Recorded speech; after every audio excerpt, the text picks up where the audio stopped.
Mi querido Charlie, qué gusto saludarte nuevamente. ¿Cómo estás, Charlie? Bien, muchas gracias por la invitación otra vez. Ahora sí, ¿de qué platicamos? Perfecto. Oye, pues bueno, dándote la bienvenida a este doctorante en Ciencias Económico-Administrativas. Entonces, bueno, pues la idea de hoy es platicar sobre el tema de las criptomonedas y pues, los cambios, los impactos y todo lo que se avecina. Entonces, ¿cuál es tu opinión en general de las criptomonedas? Mira, antes de darte una recomendación de inversión o de sí o de no hacia las criptomonedas, un poquito entender a las criptomonedas, ¿no? Primero, a mí me gusta verlas desde tres puntos de vista y me voy a centrar en la más polémica, en la que más causa pasiones, que es el Bitcoin, ¿no? La primera forma de ver una criptomoneda es como moneda, como un tipo de pago que aceptan dos personas que realizan una transacción económica, ¿sí? Vamos, hay todas las monedas que conocemos, dólar, peso, pero esta es una que es virtual, ¿no? El segundo punto de vista que yo recomendaría para ver a la criptomoneda es como la tecnología en la cual está basada, que es el blockchain. Que el blockchain va a persistir, yo creo que muchísimo después que la criptomoneda. ¿Por qué? Porque es un sistema muy robusto de flujo de información y de confirmación de procesos donde no necesitas intermediarios. Es decir, ¿por qué se llama cadena de bloques? Porque cuando una operación es realizada, todos los interesados en este tipo de tecnología, todos los que están realizando operaciones, reciben información de esa nueva operación. ¿Qué quiere decir? Que, por ejemplo, tú me vendes un Bitcoin, ¿no? Yo te pago ese dinero y todos los tenedores de Bitcoin se les avisa que tú y yo nos estamos intercambiando un Bitcoin, ¿no? Entonces, esa cadena de bloques se va sumando, entonces empieza a ser muy complicado y casi imposible violar este tipo de tecnología. Se habla de que para violar la tecnología del Bitcoin, del blockchain en general, necesitarías un poco más de los recursos que en los cuales se está minando ahorita, que son recursos muy grandes, ¿no? Entonces, prácticamente para los entendidos de este tipo de tecnología, imposible o muy cercano a la imposibilidad de violarla, ¿no? Y la tercera forma de ver el Bitcoin, esta criptomoneda, es como inversión, ¿sí? Eso quiere decir que tú inviertes y la idea es que ganes un pedacito porque va a subir, ¿no? Eh, la, el punto fino en esta forma de ver al Bitcoin es cuando empezamos a decir, oye, ¿quieres invertir? ¿Conviene invertir? ¿Hacia dónde va el Bitcoin? Pero antes de contestar esa pregunta, que por supuesto yo no la puedo contestar del todo, sino antes de decir un dictamen, es hacer más preguntas, ¿no? Porque eso por parte de la regulación hacia los bancos, a las casas de bolsa, a los intermediarios bursátiles en general, ellos antes de recomendarte algo tienen que hacer un procesito, una serie de preguntas, una serie de cuestionarios para dictaminar qué tipo de inversionista es al que le van a recomendar o no este tipo de inversiones, que se llama el perfil del inversionista. ¿Qué pasa con este perfil del inversionista? Es cuando te dicen, oye, pues tú eres Carlos Bastida, tienes alrededor de 30 años, tu horizonte de inversión, pues a lo mejor son 30 años, entonces tu riesgo desde esa perspectiva debería de ser mayor, ¿no? Ahora, ¿qué pasa si hablan, por ejemplo, con mi papá? Oye, Francisco Celis, ¿qué edad tiene? No, pues Francisco Celis tiene arriba de 65 años. Entonces, su horizonte de inversión de entrada pues es muy corto. ¿Por qué? Porque él ya está jubilado, él, según las estadísticas, está más cercano de terminar con su vida, vamos, discúlpenme por el término, pero la realidad es que así lo dice la demografía, ¿no? El promedio de la edad más o menos está sobre los 72, 75 años. Entonces, pues bueno, su inversión pues no puede ser de 30 años como la tuya, su horizonte de inversión no puede ser de 30 años como la tuya. ¿Por qué?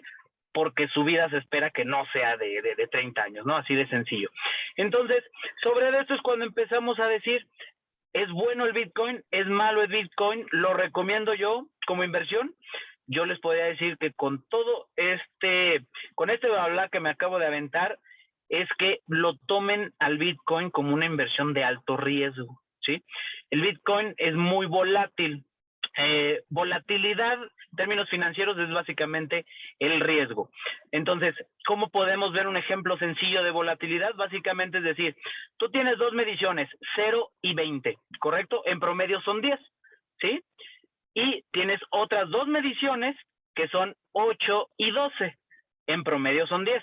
Claro, nada más la primera que yo te dije se mueve del 0 al 20 y la segunda que yo te dije se mueve del 8 al 12. Entonces, ¿qué quiere decir esto? Que la de 0 y 20 es más volátil que la de 8 y 12. ¿Por qué? Porque se mueve más. Entonces, si las dos te están dando en promedio 10, lo más recomendable es ahórrate la volatilidad, ahórrate el riesgo, Claro. invierte en la que se mueve de 8 a 12, ¿no? Adelante, Charlie. Sí, totalmente, o sea, lo que comentas es totalmente preciso y correcto. Ahora, lo que se vuelve un tanto, digamos, abstracto es el concepto del origen, o sea, lo que estabas mencionando, pero desde el origen per se es matemáticas, únicamente el tema matemático, es decir, construyes tu cadena de bloques mediante el tema de la minería, tienes ya los números, o sea, el código correcto ya estructurado, pero lo que al final del día solamente son bases matemáticas, o sea, es un tema puramente matemático, donde lo estamos construyendo, pero la inversión como tal, o sea, tú tienes a lo mejor una moneda valuada en, pues ahorita más de $30,000, que es el Bitcoin, pero al final del día, si por azares del destino, por situaciones diversas, no sé, se te olvidó la clave, perdiste la información, o simplemente todos los integrantes dentro de la cadena se ponen de acuerdo o hay un conflicto, hay una situación ajena, pierdes tu lana. O sea, lo delicado de estas cuestiones es que si la probabilidad de hackeo se vuelve altamente baja, ¿no? O muy baja, sería más precisa la información. Pero dentro de este aspecto es que al final del día no tienes nada, o sea, no tienes un activo como tal, o sea, tangible, en el cual puedas intercambiar en el peor de los casos, o sea, hoy en día el intercambio y la cuestión es a través de plataformas, de redes, de inteligencia artificial y demás. Entonces, mientras esa estructura subsista o exista, pues hay la posibilidad de que puedas intercambiar y realizar tus actividades de manera correcta, es decir, o sea, bajas la luz a nivel planeta y la estructura se fue. Entonces, es decir, o sea, la persona más acaudalada en el tema del Bitcoin, pues no va a poder hacer un intercambio ni siquiera por una manzana, porque no tiene un activo con que intercambiar. Entonces, esa es ahí la parte que se vuelve sumamente volátil, sumamente delicada, y sobre todo como que es lo que tú bien mencionabas, el factor riesgo. El factor riesgo es cuando, pues dentro de tu portafolio, tienes un excedente donde a lo mejor dices, bueno, si pierdo tanto dinero o gano tanto dinero vía bitcoins, pues está interesante, o criptomonedas, está muy interesante, pero es decir, o sea, meter todas las manzanas en esa sola canasta, sí da miedo, sí da miedo. ¿Qué opinas? Correcto. De hecho, ese es un punto bien importante. Al ver al Bitcoin en específico como una inversión de alto riesgo, mi recomendación ahora sí sería, no le metas todo lo que tienes al Bitcoin. ¿Por qué? Porque es como si tú vas a apostar por tu equipo favorito, cualquiera que sea, ¿no? Por los Acereros de Pittsburgh, y dices, toda mi fortuna a los Acereros en su primer juego. Entonces, no es una inversión patrimonial, es una apuesta, ¿sí? Entonces, Sí. pero si dices, oye, pues soy fan de los Acereros de Pittsburgh, pero tengo ahí 2,000 pesos extras que no va a pasar nada si los pierdo o los doblo, pues ahí sí, oye, métele ese dinerito, vamos a pensar que van a ganar el primer juego, yo creo que van a perder, pero la realidad es esa, que no sea algo que altere tu patrimonio. ¿Por qué? Porque es una inversión muy riesgosa. Entonces, aquí sí, retomando ese tema de las apuestas, al ser muy volátil y al verse su valor afectado por temas de macroeconomía, temas a lo mejor un poco de política, ya sabes, los chinos, si salen a decir que no lo van a aceptar, baja el precio. Si amanece de malas Elon Musk y dice, hey, no lo quiero para cotizar mis Teslas, para mis carros, baja de precio. Y si amanece de buenas, no, pues ahora sí lo acepto, sube de precio. Entonces, es un activo financiero como inversión que se vuelve muy volátil por hechos externos que no tienen nada que ver como fue concebido. Entonces, vamos, parte de la oferta y la demanda, pero ¿qué está haciendo China y qué está haciendo Elon Musk y los interesados? Pues están manejando su información y manipulando de alguna manera este precio para su beneficio. Entonces, si aparte de eso le gusta a usted o al inversionista el riesgo, si le gustan esas subidas y bajadas de precio, como se dice en el argot, si tienes estómago para este tipo de inversiones, Sí. adelante, mientras no altere tu patrimonio. Porque yo siempre les digo a mis alumnos, yo no he conocido a nadie que se vuelva rico en Las Vegas, que se vuelva millonario en Las Vegas.